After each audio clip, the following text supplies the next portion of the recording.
Laporan tentang pengiriman pasukan Korea Utara ke Rusia terus bermunculan. Kini disebutkan 12.000 tentara dari negara itu disiapkan ke medan tempur.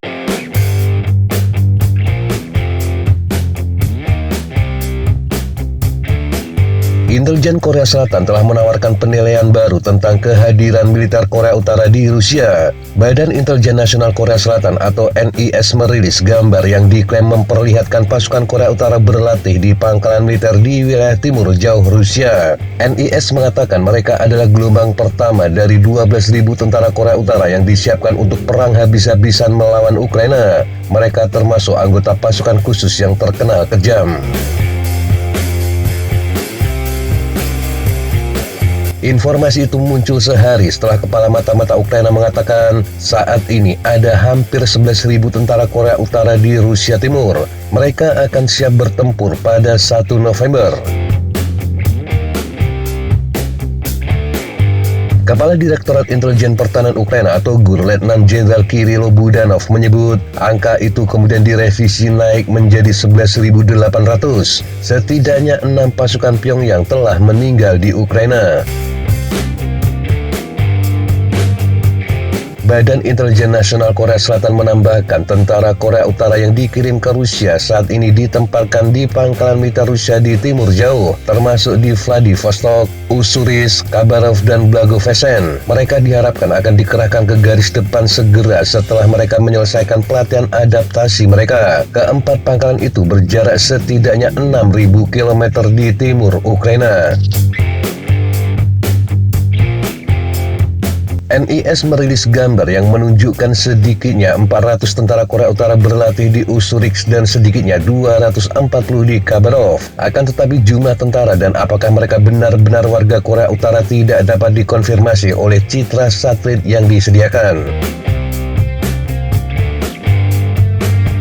Ini adalah citra satelit di fasilitas militer Ussurisk yang menurut NIS menunjukkan sekitar 400 personel Korea Utara berkumpul di lapangan.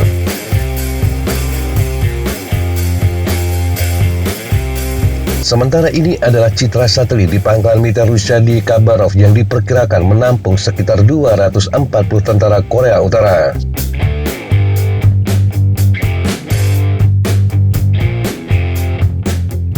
NIS mulai mengamati pasukan Korea Utara di Rusia pada awal Agustus. Badan Mata-Mata itu mengatakan Kim Jong-sik, tokoh kunci dalam pengembangan rudal Korea Utara, telah beberapa kali pergi ke Rusia. Wakil Direktur Pertama Departemen Industri Amunisi ini mengunjungi lokasi peluncuran rudal KN-23 Korea Utara di dekat garis depan Rusia Ukraina. Dia datang bersama puluhan perwira militer dan memberikan arahan di lokasi.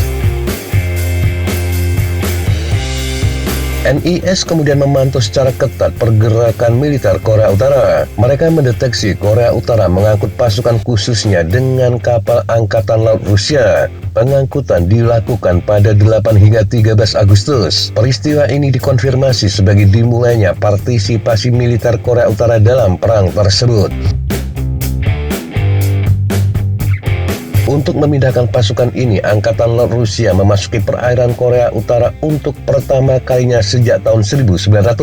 Menurut NIS, 4 kapal pendarat dan 3 kapal pengawal milik Armada Pasifik Rusia menyelesaikan pemindahan pertama sekitar 1.500 pasukan khusus Korea Utara. Mereka bergerak dari wilayah dekat Chongjin, Mamhung, dan Musudan ke Vladivostok, dan operasi pengangkutan kedua diperkirakan akan segera berlangsung.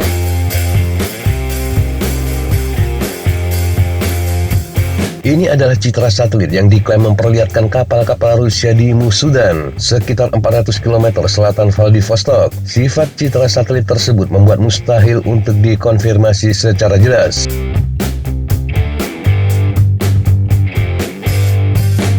Grafik dari Badan Mata-Mata Korea Selatan ini disebut rute yang diambil kapal-kapal Rusia untuk mengangkut pasukan Korea Utara di Laut Timur. Dengan lebih dari 120.000 tentara, Korea Utara memiliki salah satu pasukan operasi khusus terbesar di dunia. Mereka ditugaskan dengan 5 misi dasar. Pertama, melakukan pengintaian. Kedua, melakukan operasi tempur bersama dengan operasi konvensional. Ketiga, membangun garis depan kedua di wilayah belakang Korea Selatan. Keempat, melawan pasukan operasi khusus Korea Selatan dan Amerika di wilayah belakang Korea Utara. Dan kelima, menjaga keamanan dalam negeri. Di atas segalanya, menyebabkan kekacauan jauh di belakang garis depan selama perang dengan Korea Selatan akan menjadi prioritas utama mereka. Pasukan ini adalah yang paling tangguh di Korea Utara. Mereka menjalani pelatihan yang sangat keras. Video demonstrasi brutal mereka telah beredar selama bertahun-tahun. NIS menambahkan sebelum berangkat ke Rusia, pemimpin Korea Utara Kim Jong-un memeriksa unit pasukan khusus 2 kali, yakni pada 11 September dan 2 Oktober 2024. Tentara Korea Utara diberi seragam dan senjata buatan Rusia, juga diberi kartu identitas palsu untuk penduduk wilayah Yakutia dan Buryat di Siberia yang tampak mirip dengan warga Korea Utara. Tampaknya ini untuk menyembunyikan fakta bahwa mereka dikerahkan ke medan perang. Hal ini juga sesuai dengan pernyataan Budanov yang mengatakan batalion pertama yang terdiri dari 2.600 tentara akan dibentuk di Brigade Lintas Udara ke-11 dan mereka sedang bersiap untuk ditempatkan di wilayah Kursk. Mereka menggunakan dokumen penyamaran sebagai warga negara Rusia dari wilayah Buryat dan Yakutia. Selain apa yang dibagikan NIS, video lain muncul di media sosial yang menunjukkan pasukan Korea Utara berlatih dan diperlengkapi di Rusia.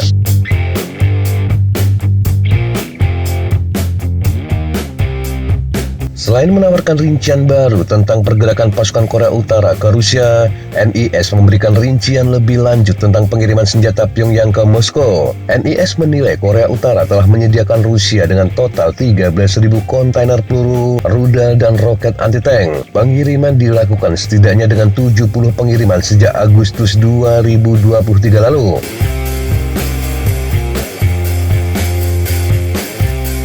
Ini adalah citra satelit yang menggambarkan beberapa kapal di pelabuhan Nanjing, Korea Utara yang mengangkut senjata ke Rusia.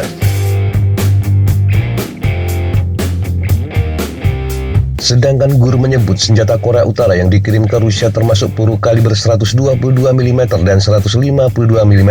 Selain itu, rudal anti-tank Bullseye 4, rudal balistik jarak pendek seperti KN-23, dan roket anti-tank RPG. Mengingat ukuran kontainer yang dimuat di kapal kargo yang melakukan perjalanan antara Korea Utara dan Rusia, tampaknya total lebih dari 8 juta peluru kaliber 122 dan 152 mm telah diberikan kepada Rusia sejauh ini.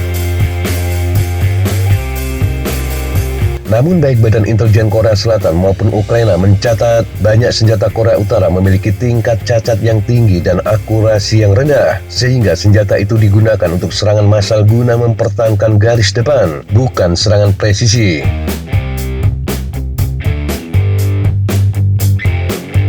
Masih harus dilihat seberapa baik pasukan Korea Utara akan bertindak, tetapi seorang pengamat militer Korea Selatan mengatakan mereka akan menjadi tantangan bagi Ukraina. Hal itu disampaikan In Bum Chun, pensiunan Letnan Jenderal Korea Selatan yang memimpin pasukan operasi khusus negara itu dan sekarang menjadi analis militer. Menurutnya, pasukan tempur Korea Utara di Ukraina mengkhawatirkan mereka adalah yang terbaik dan Chun yakin Ukraina akan menghadapi tantangan.